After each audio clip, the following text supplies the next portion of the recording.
Dana insentif bagi 231 tenaga medis yang ada di wilayah Banyuasin direncanakan akan segera cair.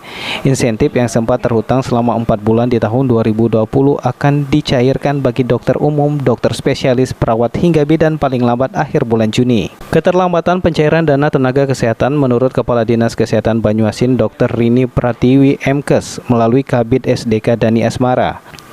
Lantaran menunggu peraturan Kementerian Kesehatan yang baru dan kini sudah terbit, yakni Menkes nomor HK 0107-Menkes-4239-2021 tentang pemberian insentif dan santunan kematian nakes.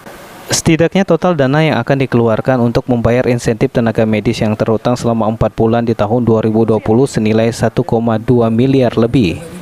Tercatat di bulan September terhutang 38 juta rupiah, Oktober 123 juta rupiah, November 708 juta rupiah, dan Desember 371 juta rupiah lebih yang belum dibayarkan ke tenaga medis dengan total 1,2 miliar lebih.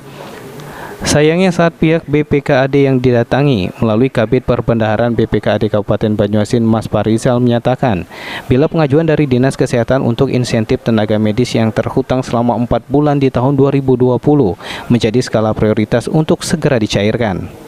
Proses untuk pencairannya lebih kurang 1 minggu hari kerja dan akan langsung ditransfer ke rekening masing-masing agar langsung sampai ke tenaga medis yang bersangkutan. Sulaiman Pal TV.